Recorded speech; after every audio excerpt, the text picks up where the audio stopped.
Hello. तो ठीक है। हमने पिछले लेक्चर में अभी तक हम 3 लेक्चर कवर कर चुके हैं हमारे।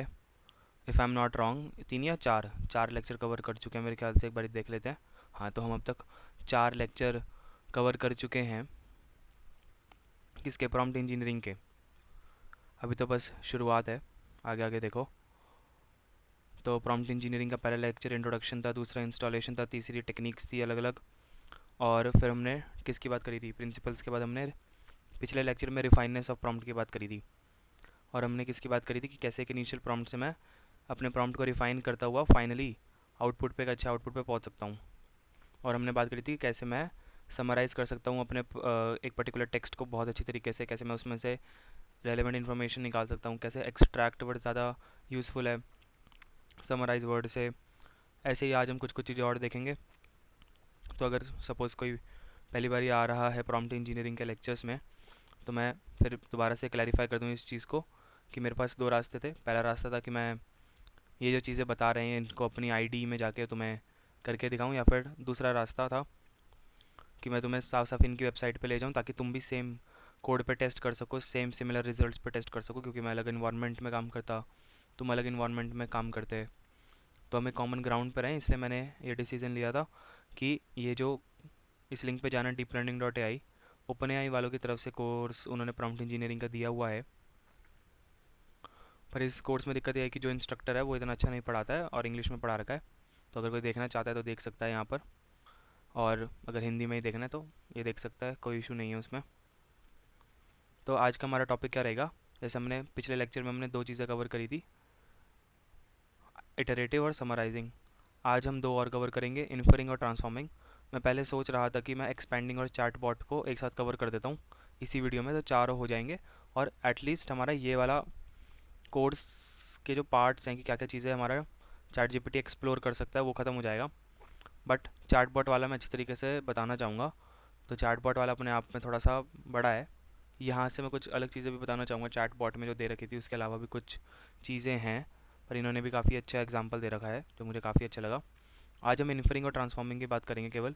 इन्फरिंग का मतलब यहाँ पर है सेंटिमेंट से, कि एक टेक्स्ट का सेंटिमेंट कैसा है, इमोशन कैसा है, एंगर है उनकी बातों में टेक्स्ट पढ़ के, या फिर कन्फ्यूजन है, परप्लेक्सिटी है, या फिर पॉजिटिव है, नेगेटिव है, न्यूट्रल सेंटेंस है। ट्रांसफॉर्मिंग में हम देखेंगे कि सेंटेंस हमारा ट्रांसलेशन में हम अपने चैट जीपीटी को कैसे अच्छी तरीके से इस्तेमाल कर सकते हैं और वहाँ पर कैसे प्रॉम्प्ट इंजीनियरिंग का इस्तेमाल करके अपने टास्क परफॉर्म करवा सकते हैं। So it will be more of like the prompting use cases. ठीक है, तुम यहाँ पर जाओगे तो प्रॉम्प्टिंग यूज़ केसेस का ये पार्ट 2 है, तो मैं यहाँ पार्ट 1 पार्ट 2 कर दूँगा।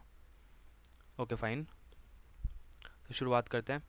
तो तुम इस वाले में सेंटिमेंट और टॉपिक्स के बारे में सीखोगे। किसी को और बहुत जल्दी सीखना तो वीडियो देख सकता है, 11 मिनट की दे रखी है इन्होंने ओपन आई वालों ने। मुझे तो कुछ खास समझ नहीं आता, ये लोग ख़राब सी इंग्लिश में बात करते हैं। तो चलो आओ फिर, पहले 2 ब्लॉक तो तुम्हें हमेशा से अब पता चली गए होंगे। टेम्परेचर 0 का मतलब हमें रैंडमनेस से नीचे हमें कंसिस्टेंट रिजल्ट्स चाहिए। तुम आगे जाके देखोगे कि हमने टेम्परेचर को 1 भी सेट कर रखा है, 0 से 1 के बीच में भी सेट कर सकते हैं जब हम चैटपॉट जैसी चीज़ों पे जाएंगे, या फिर हम एक्सपेंडिंग वाली चीज़ों पे जाएंगे। एक्सपेंडिंग वाली चीज़ें कौन सी चीज़ें होती हैं जिसमें हम रिव्यू वगैरह लिखना चाहते हैं, या फिर कुछ बताना चाहते हैं, या फिर ऑटोमेट करना चाहते हैं, टेक्स्ट मतलब जनरेट करना चाहते हैं, क्लासिफिकेशन टास्क नहीं करना चाहते। आमतौर पे जब हम क्लासिफिकेशन टास्क करवाना चाहते हैं अपने चैट जीपीटी से या एलएलएम्स से, तो हम रैंडमनेस को मिनिमाइज़ करना चाहते हैं। बाकी एपीआईज़ का तो नहीं पता, बट इस एपीआई में जो तुम्हारी ओपन एआई की एपीआई है जो सबसे ज़्यादा यूज़ होती है, उसके अंदर तुम्हें टेम्परेचर रैंडमनेस कंट्रोल करने का पैरामीटर मिलता है। बाकी एपीआईज़ को भी एक्सप्लोर कर सकते हैं, वो हम आगे जाके करेंगे भी। तो आओ,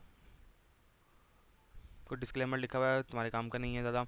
अभी इस चीज़ को देखो ध्यान से कि मेरे पास एक लैम्प का रिव्यू दे रखा है कि ये लैम्प अच्छा है, बेडरूम में इस्तेमाल करते हैं, और इजी टू पुट है, कुछ दिन में ही आ गया, फास्ट है, लैम्प टूट गई, company happily sent new one, तो seems to be happy, great company that cares the customer. ठीक है, तो ऐसा कुछ कुछ बोला है। लैम्प का रिव्यू हमें दे रखा है बढ़िया सा। अब देखो इस चीज़ में क्या है और बातें हमारे पास। ठीक है, सेंटिमेंट से शुरुआत करते हैं। तो सेंटिमेंट हमारा पॉजिटिव हो सकता है, नेगेटिव हो सकता है। ठीक है, सेंटिमेंट कैसे हो सकता है, पॉजिटिव हो सकता है, नेगेटिव भी हो सकता है। जैसे कि मैंने क्या कहा, मैंने कहा कि सेंटिमेंट क्या है ऊपर वाले प्रोडक्ट रिव्यू का, किसका, जो ट्रिपल कोट्स में डिलिमिटेड है। तो मैंने फिर लैम्प रिव्यू पास कर दिया और गेट कंप्लीशन कर दिया। गेट कंप्लीशन जो है मेरा ऊपर था ही कि गेट कंप्लीशन में हम सिंपली कंटेंट की जगह प्रॉम्प्ट को पास कर देते हैं। ये यहाँ पर तो आ ही गया डायरेक्ट, ये वाला वेरिएबल डायरेक्टली यहाँ पर यूज़ हो गया। तो मैंने क्या कहा, मैंने सिर्फ इतना बोला कि रिव्यू कर दो इस टेक्स्ट को, सेंटिमेंट बता दो। तो उसने कहा the sentiment of the review is positive, the reviewer is satisfied with the lamp, the customer service and the company in general. आज बहुत थक से गए हैं। अब ध्यान से देखो, मेरा क्या ये यूज़ केस का है, मेरे ये यूज़ केस का नहीं है अभी फ़िलहाल। क्यों? सपोज़ मुझे डेटा एनालिसिस करना है, तो मैं क्या चाहूँगा कि आमतौर पर मुझे जेसन मिले, स्ट्रक्चर्ड आउटपुट मिले, या फिर मुझे वन वर्ड आंसर मिले। तो अगर मैं नीचे वाला प्रॉम्प्ट को रन करता हूँ तो तुम देखोगे, give your answer as a single word only, positive और नेगेटिव। तो पॉजिटिव रिव्यू है, इसे तुम इसको 0 1 में रिप्रेजेंट कर सकते हो। अगर मैं कहूँ आइदर 0 1 और 0, ठीक है। सो मैं यहाँ पर लिख सकता हूँ कि 1 refers to positive and 0 refers to negative. क्या 0 1 में देगा? 1 दे दिया, मतलब ये पॉजिटिव है। तो ये तुम्हारे यूज़ केस का है। सपोज़ मेरे पास ऐसे 1 लाख कस्टमर रिव्यूज़ हैं। अब मुझे उसमें देखना है कि ज़्यादातर लोग खुश हैं या नाराज़ हैं। 1 लाख लोगों ने सपोज़ कोई प्रोडक्ट ख़रीदा है, उस पर रिव्यूज़ हैं 1 लाख। 1 लाख रिव्यू तो नहीं होते, सपोज़ 500 रिव्यू हैं, 1000 रिव्यू हैं, 1500 रिव्यू हैं। तो उसमें मैंने देख लिया कि क्या ज़्यादातर लोग हैप्पी हैं या उदास हैं। एलएलएम्स के आने से पहले हम इस्तेमाल करते थे हगिंग फेस की जो लाइब्रेरीज होती थी सेंटेंस ट्रांसफॉर्मर में। उनमें फ्रेजेस के रिस्पेक्ट में हम देखते थे कि हैप्पीनेस कैसे इंडिकेट की जा रही है। बड़े टेक्स्ट के लिए हमारे पास समय यही था कि इनको फ्रेजेस में तोड़ दो, और फिर हम इसका काम करते थे ऐसे सेंटिमेंट एनालिसिस के लिए। पर अब ये चीज़ कितनी आसान हो गई है, और ये कितनी बड़ी बात है कि तुम एक प्रोडक्ट अच्छा है या नहीं, तुम सीधा उससे पता लगा सकते हो रिव्यू से। क्योंकि रेटिंग तो कोई भी दे सकता है, रिव्यू वो लिखेगा जिसको या तो प्रोडक्ट बहुत अच्छा लगा है, जिसको बहुत बुरा लगा है। वरना एवरेज लोग आमतौर पर रेटिंग नहीं लिखता अगर उनका काम चल रहा है। तो it has a use case, and as a product prompt engineer तुम्हें काम भी आएगी ये चीज़। अगर तुम किसी कंपनी में जाते हो और तुम रिव्यू देखना चाहते हो उनके पर्टिकुलर प्रोडक्ट का, कोई भी प्रोडक्ट बेस्ड कंपनी में तुम जाते हो और वहाँ पर रिव्यूज़ हैं। सपोज़ तुम्हें रिव्यूज़ अपनी वेबसाइट पर नहीं मिलते, तुम्हें रिव्यूज़ इंस्टाग्राम कमेंट्स में मिल रहे हैं। तुम रेलेवेंट इंस्टाग्राम कमेंट्स को छाट सकते हो जो प्रोडक्ट के बारे में बताते हो। वहाँ से तुम रिफाइननेस कर सकते हो प्रॉम्प्ट की रिफाइननेस के बाद तुम उन प्रॉम्प्ट को समराइज़ कर सकते हो। समराइज़ के बाद तुम सेंटिमेंट निकाल सकते हो, सेंटिमेंट से तुम एनालिसिस कर सकते हो। तो कितना बेहतरीन है। तो तुम्हें किसी वेबसाइट की जरूरत नहीं है, तुम्हें बस एक इंस्टाग्राम पेज चाहिए जिस पर तुम चीज़ें सेल कर सको। ऑटोमेट कर देंगे हम इंस्टाग्राम को। कैसे? हर पोस्ट के नीचे जो कमेंट्स आते हैं एक पर्टिकुलर टाइम फ्रेम के अंदर, उन सब के सेंटिमेंट एनालिसिस कर लेंगे और हमें पता चल जाएगा कि वो प्रोडक्ट कैसा काम कर रहा है। राइट? यस और नो? ओके। तो ये एक यूज़ केस हो गया, बहुत अच्छा यूज़ केस हो गया। अगर किसी का इंस्टाग्राम हैंडल है तो वो ट्राई आउट कर सकता है। कोड तुम्हारे सामने लिखा हुआ है, प्रॉम्प्ट तुम्हारे सामने लिखा हुआ है। अब मुझे इमोशन डिटेक्ट करना है कि मुझे 5 इमोशन दे दो कोई भी, ठीक है। अब जैसे इसका यूज़ केस क्या हो सकता है? इसका यूज़ केस हो सकता है कि वो इंस्टाग्राम पेज वाला एग्जांपल हो, तुम कमेंट्स पे हो। अब तुम क्या करोगे, तुम यहाँ पर कह दोगे कि मेरे पास, तुम सारे इमोशंस दिखा दोगे। सपोज़ मैं एक लिस्ट ऑफ इमोशंस पहले से कह देता हूँ जीपीटी को कि इनमें से देना, ठीक है। कि भाई हैप्पी है तो 1 दे दो, सेटिस्फाइड है तो 1 दे दो, और तो अगर हैप्पी होगा तो सैड है तो 0 ही देगा। तो मैं कहने सिर्फ इतना चाहता हूँ कि तुम कैटेगरीज के अंदर क्लासिफिकेशन टास्क करवा सकते हो अपने जीपीटी से, केवल प्रॉम्प्ट लिख के कि भाई ये दे दो मुझे, ऐसा कुछ दे दो। एक सेकंड, कुछ तो आया है।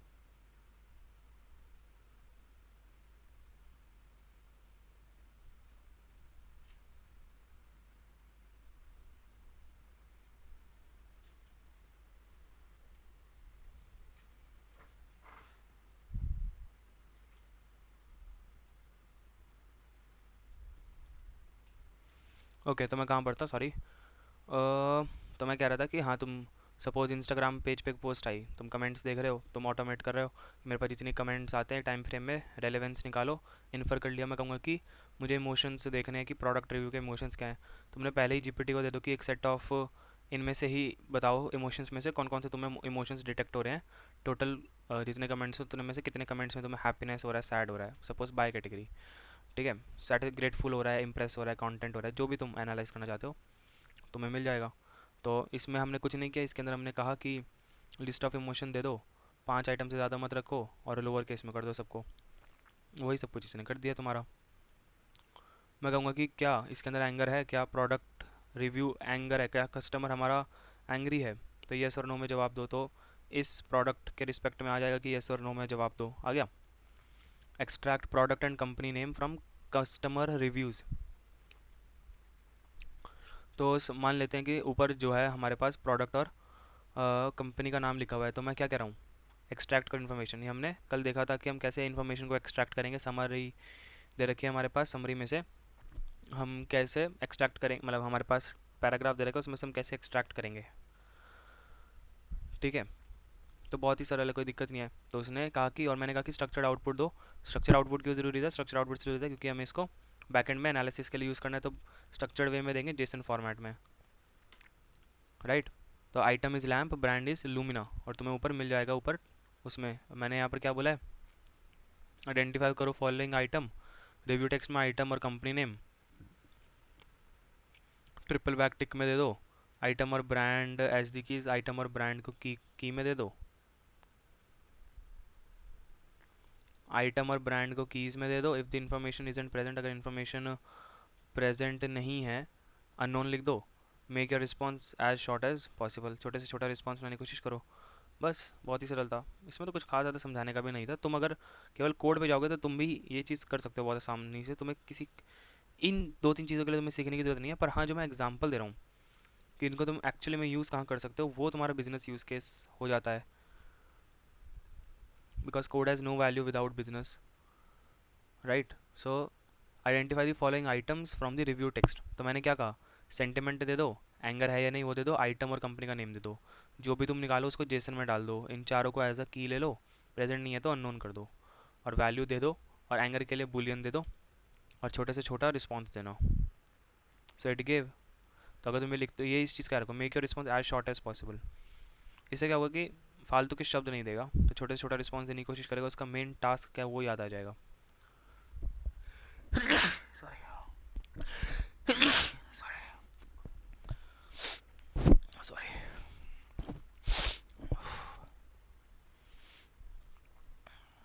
इतनी चीज़ समझ में आ गई होगी। अब ये बहुत सरल सी चीज़ है, कुछ नहीं, हमारे पास एक बढ़िया सी स्टोरी दे रखी है, बढ़िया से पैराग्राफ दे रखा है, नासा वासा की बात करी गई है, और बहुत सी चीज़ें करी गई हैं।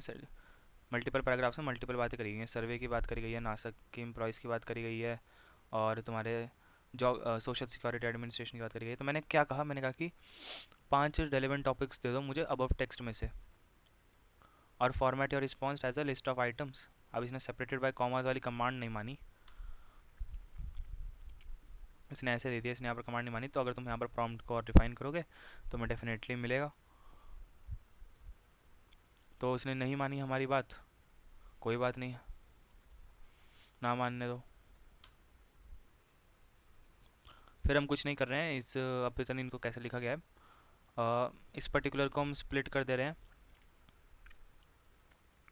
जो रिस्पॉन्स है हमने इसको कॉमा से सेपरेट कर दिया, सेपरेट विद कॉमा। तो हमारे पास ये एक लिस्ट में आ गया। मुझे समझ नहीं आ रहा है, यहाँ पर कॉमा है नहीं, तो इन्होंने सेपरेट कॉमा कैसे किया वो नहीं जानते हैं। और मैं डॉट कर दूँ यहाँ, पता नहीं किस वे में करने लगता है, कुछ प्रिंट मिस करना रह रहा है इनका। और तुम्हें मिल गया तो तुम इसको फिर यूज़ कर सकते हो अपने बैकएंड में। हाँ, तो मैं बैकएंड इंजीनियरिंग भी सिखा सकता हूँ, फुल स्टैक। ठीक है, अब आगे आ जाओ। तो मेरे पास एक लिस्ट दे रखी है, ये लिस्ट क्यों दे रखी है, मैंने कहा कि हम एक ना बढ़िया सी चीज़ बनाने की कोशिश करेंगे।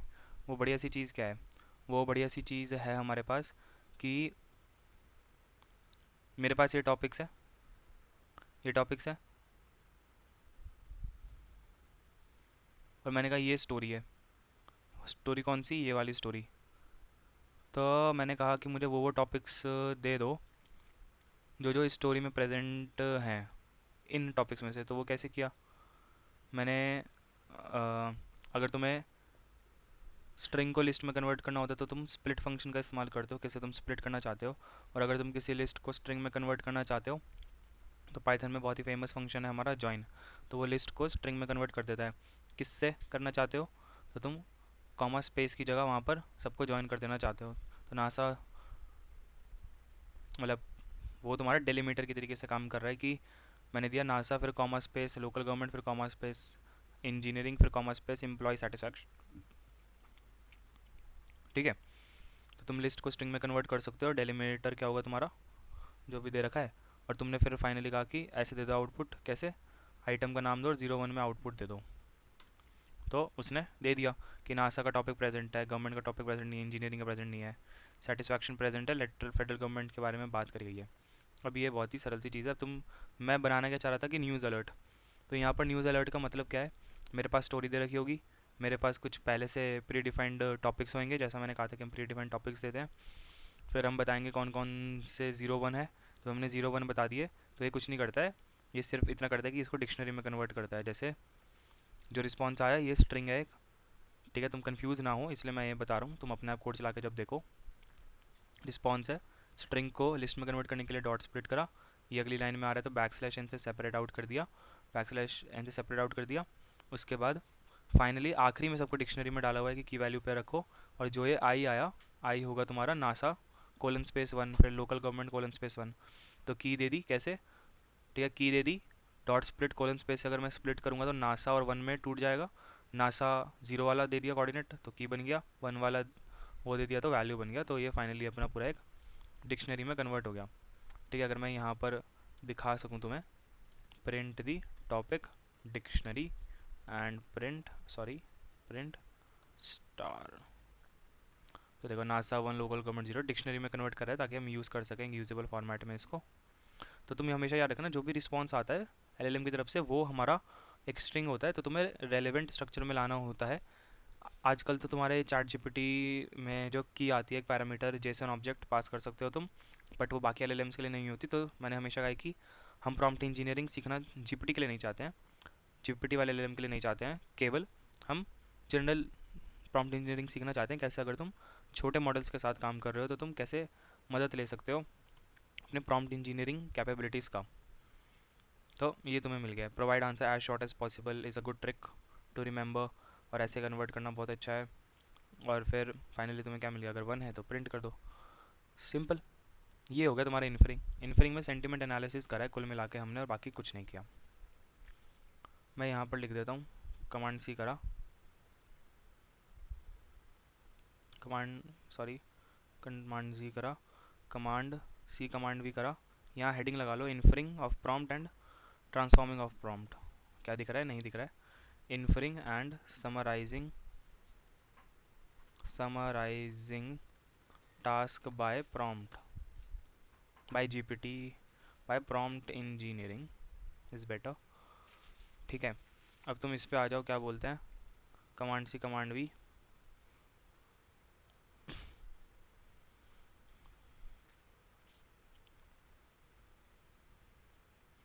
अब तुम पहले टास्क पे आ जाओ, इन्फरिंग ऑफ प्रॉम्प्ट। तो तुम इन्फरिंग ऑफ प्रॉम्प्ट कहाँ से देखोगे, तो तुम कोड लो और command V, command C command C command V, command C command V. अगला होगा तुम्हारा कौन सा, समराइजिंग ऑफ प्रॉम्प्ट। मैं भी लगा देता हूँ, समराइजिंग ऑफ प्रॉम्प्ट। फिर दोबारा तुम्हारा कमांड सी और तुम्हारा ये कमांड वी, राइट। तो ये अब मैं समराइजिंग सिखा दूंगा। नहीं चल रहा है, रीलोड करने को कह रहा था, आओ 2 मिनट में हो जाएगा ये। ये रहा, 2 मिनट वेट करते हैं। देखो ट्रांसफॉर्मिंग में मैं कहना क्या चाह रहा था, ट्रांसफॉर्मिंग का मतलब है कि तुम्हें एक लैंग्वेज से दूसरे लैंग्वेज में कन्वर्ट करना है। तो तुम यहाँ पर जीपीटी की कैपेबिलिटी देखना चाहोगे कि कैसे हम एक लैंग्वेज से दूसरे लैंग्वेज में कन्वर्ट कर सकते हैं, और कैसे जीपीटी हमारा प्रॉम्प्ट इंजीनियरिंग में यूनिवर्सल ट्रांसलेटर के तरीके से काम करता है। और एक यूज़ केस भी बताया हुआ है जिसको मैं डिस्कस करना चाहूँगा इसके अंदर। आओ, पहली 2 लाइनें तो हमेशा की तरीके से सेम है, और ये बहुत छोटी सी चीज़ है। अब देखो, gives the ability to do translation. तो जैसे मैंने कहा hi I would like to order a blender, मैंने कहा कि स्पेनिश में कन्वर्ट कर दो, तो मैं रन करूँगा तो उसने स्पेनिश में दे दिया होला मी गुस्तारी ऑर्डिनार उना लीव कार्डो। जैसे कि मुझे एक स्पेनिश सेंटेंस आता है, मैं कहता हूँ hello my name is Gautam Goyal thank you, तो फिर वो देगा होला मी यामो गौतम गोयल ग्रेशियस, राइट। तो इसने कुछ अलग तरीके से दिया है, वैसे मी यामो भी बोलते हैं, होला मी नॉम्ब्रे इस गौतम गोयल ग्रेशियस, थैंक यू इज ग्रेशियस इन स्पेनिश। तो इसका मतलब ट्रांसलेशन बहुत एफिशिएंटली कर रहा है, अच्छी तरीके से कर रहा है। ये चीज़ें अभी तुम्हें बहुत अच्छी लगती होंगी कि भाई कितना ही मुश्किल है, इनपुट दिया आउटपुट मिल गया, पर अंदर जो चीज़ें हो रही है ना उसके लिए हमें सदियों की रिसर्च लगी है, 10-10 20-20 साल तक रिसर्च लगी है। Translation task were extremely difficult in 2015 16 17। उसके टाइम ट्रांसलेशन के अगर तुम रिसर्च पेपर और आर्टिकल्स पढ़ो तुम्हें दिखेगा कि कितना बड़ा चैलेंज था बड़े बड़े टेक्स्ट को ट्रांसलेट करने में हमें।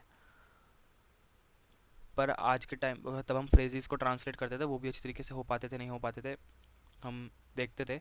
बट आज की तारीख में जीपीटी एक एआई ब्रेक थ्रू है, तो इसलिए काफ़ी आसान हो गया ट्रांसलेशन टास्क। तुम लैंग्वेज डिटेक्शन के लिए हम अलग एल्गोरिदम्स का इस्तेमाल करते थे, और ये कोई सी भी लैंग्वेज डिटेक्ट कर पा रहा है, हमारे पास ऐसे मॉडल्स नहीं थे जो कोई सी भी लैंग्वेज डिटेक्ट कर ले। सो it is a very big task. तो इसने बोल दिया कि ये फ्रेंच है, तो मुझे तो घंटा नहीं पता था कि ये फ्रेंच है। तो सो तो तुम जीपीटी का इस्तेमाल तुम्हें पता होना चाहिए कि यूज़ केसेस क्या है। So it is more of use cases less of engineering involve. So you need to know the use cases. स्पैन ट्रांसलेशन कर सकते हैं, लैंग्वेज डिटेक्शन कर सकते हैं, और क्या कर सकते हैं। उसने कहा फ्रेंच से स्पेनिश से इंग्लिश में कन्वर्ट कर दो तीनों सेंटेंसेस को, तो दे दिया उसने। अगर तुम अगला देखोगे कि अब ये मुझे समझ नहीं आया कि उसने फॉर्मल इनफॉर्मल में सेम आंसर क्यों दिया, हो सकता है हम पुराना मॉडल इस्तेमाल करें इसलिए ऐसा हो। You could skip that thing, no issues.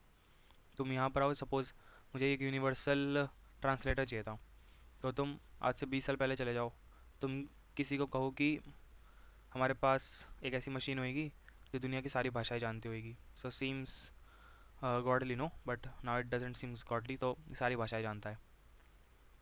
तो शिफ्ट एंटर दबाया तो और यहाँ पर करा, तो यहाँ पर हम बोल सिर्फ इतना रहे हैं, तुम यहाँ देख सकते हो हमने हर एक सेंटेंस पे गए, हर एक सेंटेंस में जाने के बाद हमने उसकी लैंग्वेज डिटेक्ट करी, और हमने कहा कि ओरिजिनल मैसेज कौन सी लैंग्वेज में है, और कहा कि इसको इंग्लिश में और कोरियन में कन्वर्ट कर दो। तो पहला सेंटेंस ला परफॉर्मेंस डू सिस्टम, उसको इंग्लिश में देखा, उसकी लैंग्वेज देखी फ्रेंच और कोरियन में देखा, ऐसे ही सबके साथ ये करा है हमने। बहुत ही सरल चीज़। अब ये देखो, ये एक इनफॉर्मल स्टेटमेंट है, hey do this is Joe check out this pack standing lamp, ये सब बोला है। अब ये एक इनफॉर्मल स्टेटमेंट है, मैं कहूँगा इसको फॉर्मल में कन्वर्ट करो। I am writing to bring to your attention the specifications of a standing lamp that I believe may be of interest to you. So this is a formal statement. और कैसे दिया है, dear sir madam, respected sir madam होना चाहिए, sincerely जो, और respected sir होना चाहिए, मैडम साथ में नहीं होना चाहिए स्लैश में। स्टैंडर्ड ठीक है, अच्छा दिया है, फिर भी इतना बुरा नहीं दिया है। योर सिंसियरली देना चाहिए था, कॉमन नहीं होना चाहिए था, बचपन में पढ़ाते थे।